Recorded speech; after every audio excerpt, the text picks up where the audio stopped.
मला एकांतात बोलावतात. रथ तर बाहेर उभा आहे. जाण्याच्या आधीची घटना. रडारड सुरू झाली. भगवान श्रीकृष्ण गहिवरले आणि म्हणाले,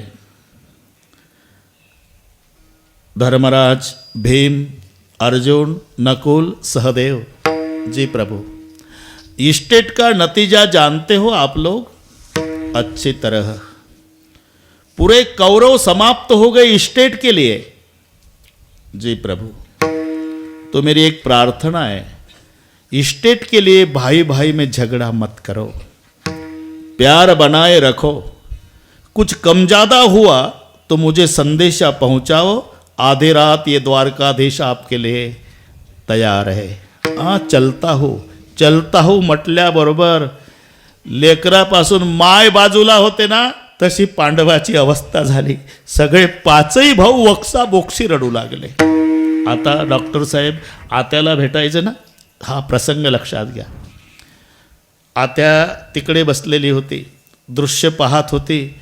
माझा कृष्ण चालला, माझ्या लेकराचा पाठीराखा चालला, याच्यामुळे जिवंत राहिले माझे पाचही पोरं. आणि आधीच रडणं सुरू झालं. भगवान कृष्ण आत्याजवळ आले, पायावर डोकं ठेवलं. हिंदीमध्ये आत्याला बुवा म्हणतात. चलता हो बुवा. माधव बाबा रडू लागली कुंती. आत्या रडू नको. पाचही भावाला काय सांगायचं ते मी सगळे सांगितलं. रडू नको आत्या. मग तर कुंदके देव देव. आत्या जन्मभर रडली. आत्या जन्मभर रडली. आता तुझा थोरला राजा झाला, सुखाचे दिवस आले. आता रडू नको आत्या. आता खूप रडायला लागली. तेव्हा भगवान म्हणाले, आत्या मी आता द्वारकेला चाललो, प्रसन्न आहे, काय पाहिजे ते माग, पण रडू नको. तेव्हा कुंतीनं पदर पसरला माधव बाबा देवापुढे. सगळे पाचही पांडव पाहतात, आमची माय काय मागते. कुछ देना चाहते हो गोपाल? हाँ, तो द्वारिका जाने के पहले पूरी दुनिया का दुख इस कुंती को जाके दे के जाओ भगवान. आणि मग देवच रडायला लागले. काय मागतेस आत्या? अरे जन्मभर दुःखाचे डोंगर भोगलेस, मी साक्षीदार आहे आत्या. तू पृथू राजाची मुलगी, तुझं नाव पृथा. तुझ्या बापाचे मित्र होते कुंतीभोज राजे. कुंतीभोज राजाला तू आवडली. एवढी पोरगी माझ्या वटीत द्या म्हणले. म्हणून पृथू राजानं तुला कुंतीभोज राजाच्या वटीत दिलं. तिथं तुझं नाव कुंती ठेवलं, नाही तर तुझं नाव पृथा. अरे जन्म एकीकडे झाला त्या, लालन पालन दुसरीकडे झालं.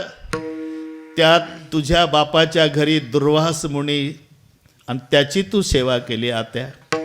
प्रसन्न झाले दुर्वास, काय पाहिजे ते माग. तू 6 मंत्र मागितले, दुर्वासाने दिले. कौतुकानं तू लग्नाच्या आधी कुमार वयात एक सूर्य मंत्र जपला. त्याचा परिणाम तुला मुलगा झाला. आणि मग तुला धक्का बसला की कुमार वयात मुलगा झाला, मला कलंक लागला. आणि म्हणून त्याला पेटीत बंद केला. ती पेटी गंगेत सोडली. वाहत वाहत वाहत चंपानगरीला गेली. तिथं अधिरथाला ती पेटी सापडली. त्याच्या बायकोनं राधेनं त्याचा सांभाळ केला, तो कर्ण. मग तुझं लग्न झालं आत्या. तुला नवरा मिळाला, तोही पंडुरोगी. बरं, त्यालाही शाप होता. तू पत्नीला स्पर्श करशील, मरून पडशील. त्याच्या मागचं एक कारण सांगतो, 1 मिनिटात. त्याचं कारण, किंदम ऋषी हरणाच्या वेशात आपल्या हरणीसोबत जंगलामध्ये प्रणय क्रीडा करत होते. किंदम ऋषी. आणि राजा पंडू शिकारीला गेला होता. आणि जेव्हा बाण मारला त्या हरणाला, तो किंदम ऋषी होता, हरणाच्या रूपात. मरून पडला. पण त्यानं शाप दिला, माझ्या हरणीसोबत प्रणय क्रीडा करताना मला मारतोस, तुला शाप आहे, तुझ्या पत्नीला स्पर्श केला तरी मरून पडशील.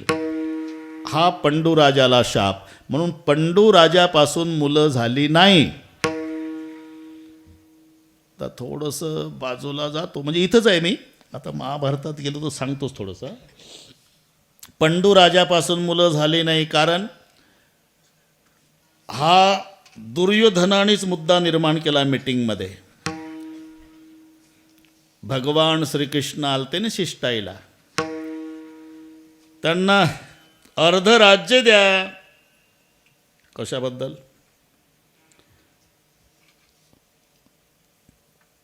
कशाबद्दल? त्यांचा वाटा नाही का? हो, पण पांडव असते तर, दुर्योधन म्हणतो, ते पांडव असते तर आम्ही त्यांना अर्ध राज्य दिलं असतं. ते पांडवच नाहीत. इथून सुरुवात. म्हणजे माझ्या चुलत्यापासून झालेच नाही. पंडूपासून जर झाले नाही तर पांडव कसे? मग हे कसे झाले? कुंतीनं 3 मंत्र जपले देवा, त्याचे 3 झाले. भीम, धर्म, अर्जुन. आणि माद्रीनं 2 जपले तर 2 झाले, नकुल, सहदेव. बरं, मग कुंतीच्या मंत्रापासून झालेले 3, त्यांनी स्वतःला कौंतेय म्हणावं. आणि माद्रीपासून झालेले 2 यांनी माद्रेय म्हणावं. पांडव एकही नाही, 2 माद्रेय आणि 3 कौंतेय. मग काय करतो देवा? जे कौंतेय 3 आहे त्यांनी आपल्या मामाला, कुंतीच्या भावाला, कुंतीभोज राजाला इस्टेट मागावी. आणि हे माद्रीचे 2 आहे माद्रेय, त्यांनी माद्रीच्या भावाला मद्रा शल्येला संपत्ती मागावी. इथे तोंड खुपसायचं कारण नाही, कारण चुलत्यापासून झाले नाही. म्हणून थोडंसं बाजूला गेलतो. आता पुन्हा आलो आपण. विठ्ठल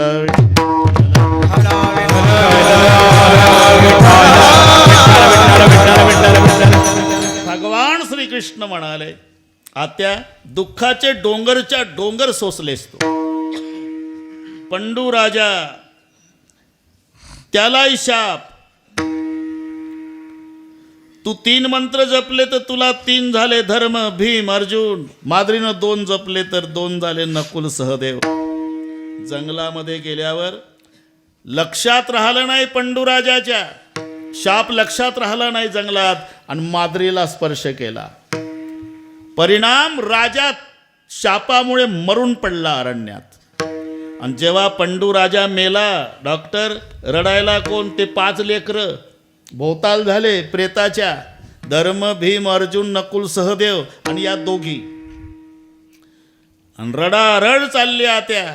शेवटी माद्री तुझ्या पायावर डोकं ठेवून म्हणाली, ताई रडू नको, नवरा मारायला कारणीभूत मी आहे.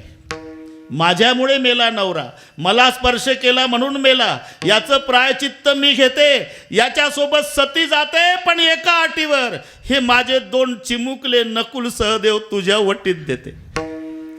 याचा सांभाळ कर. आणि माद्री सती गेली. अरे भर तारुण्यात तुझा नवरा मेला आत्या. 5 लेकरं सांभाळण्याची जबाबदारी तुझ्यावर आली. मी साक्षीदार आहे आत्या. तुझे 5 मारण्यासाठी गांधारीचे 100 रात्रंदिवस प्रयत्न करायचे. तुझ्या लेकरांना जहर पाजून मारण्याचा प्रयत्न केला. तुझ्या लेकरांना लाक्षाग्रहात पेटवायचा प्रयत्न केला. तुझ्या कुलवान सुनला द्रौपदीला या बैमानाने भर समाजात नग्न करण्याचा प्रयत्न केला. एवढे दुःखाचे डोंगरच्या डोंगर भोगलेस आत्या. आता थोरला राजा झाला, दिवस सुखाचे आले, जाताना काही माग म्हणतो, पुन्हा दुःखच मागते. सच कहूँ भगवान, अगर मेरे जिंदगी में दुख नहीं होता तो तेरी याद नहीं आती. रात दिन मैंने तुम्हारा भजन किया क्योंकि मैं दुखी थी, और सुखी बन जाओगी तो मेरे भगवान को भूल जाओगी. और ये भी सुनो भगवान, क्या? जिस दुख में तुम्हारी याद आती है वो दुख नहीं सुख हो जाता है. तेने होय सर्व संसार दुखाता, तेने होय सर्व संसार दुखाता, तेने होय सर्व संसार दुखाता, तेने होय संसार दुखाता.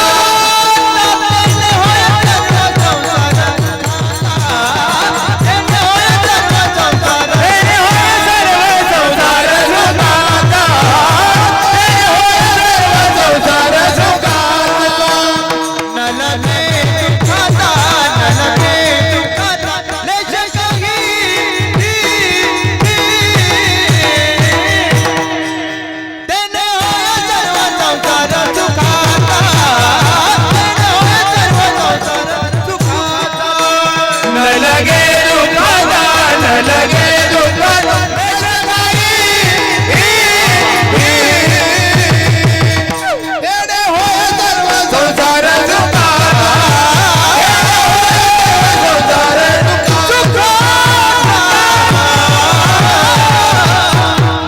म्हणून माधव बाबा ही कथा कीर्तन कशासाठी आहे? आमच्या जीवनाच्या व्यथा कमी करण्यासाठी. लक्षात घ्या, वजावाक्या शिका. या माता भगिनींना माझी प्रार्थना आहे, थोडं काही मनाविरुद्ध घडलं की लगेच रॉकेलचा डबा आणि रोगोरची बाटली आणि रेल्वेचे रुळ आणि कोरडी विहीर. अरे याच्यासाठी मिळाला का नरदेह? आणि ज्या दिवशी तुम्हाला असं वाटतं ना, समजा पती ऑफिसला गेला, मुलं शाळेला गेली, गावात नाही कोणी, त्या मावशीनं निर्णय घेतला आज जीवन यात्रा संपवायची. आतून लावली कडी. रॉकेलचा डबा जवळ आहे. आनंदराव हातात काडीपेटी. आता रॉकेल वतून स्वतःचं जीवन संपवणार. तिलाही आमचे संत, थांबा मावशी, मरायचं आहे ना? हो महाराज. मग 2 मिनिट द्या आम्हाला. सांगा ना. मरायच्या आधी रामायण उघडा. उघडलं तिनं. त्यातला वनवास काढा मावशी. काढला. सीता वाचा. आणि तिनं वाचायला सुरुवात केली. माधव बाबा. पिता जनक जग विदित प्रभाऊ, सखा सुरेश ससुर रघुराऊ, रामचंद्र पती सोबय देही, सोवन मही विधी बामन के. सीता माई वाचायला सुरुवात केली. कोण आहे सीता? राजा जनकाची लेक आहे. राजा दशरथाची सून आहे आणि ब्रह्मांडाच्या मालकाची पत्नी आहे. हे तर मान्य आहे ना? यापेक्षा कोणाचा वशिला मोठा असेल तर हात वर करा बरं. तिचा बाप कोण आहे? राजा जनक. तिचा सासरा स्वर्गात जर गेला तर इंद्र उतरायचा खाली आणि हात धरून आपल्या आसनावर बसवायचा. हे वजन स्वर्गात होतं ज्या दशरथ राजाची सून आहे ती. आणि ब्रह्मांडाच्या धण्याची पत्नी आहे. काय झालं? तिला 14 वर्षे उशाला दगड घेऊन बिना अंथरुणा पांघरुणाचं जंगलात झोपावं लागलं. हे वाचत असताना या मावशीच्या लक्षात येईल, पांडुरंगा, राजा जनकाच्या लेकीला, राजा दशरथाच्या सुनेला, परमेश्वराच्या पत्नीला 14 वर्ष उशाला दगड घेऊन झोपावं लागलं. तिच्या मानानं. तिच्या मानानं एक नया पैसा दुःख आमच्या जीवनात नाही देवा. आपोआप रॉकेलचा डब्बा बाजूला. वजा बाक्या शिका. म्हणून कीर्तन कथा आमच्या जीवनाच्या व्यथा कमी करण्यासाठी आहे. आताच आपलं महाभारत तुमच्या पुढे उभं केलं मी. तिच्या मानाने कुंतीकडे पहा, तरी तिनं सांगितलं शेवटी, जिस दुख में तुम्हारी याद आती है भगवान, वो दुख नहीं सुख हो जाता है. तेने होय संसार, तेने होय सर्व संसार सुखाचा. दुःखाचाच असणारा संसार भगवंताच्या नामचिंतनानं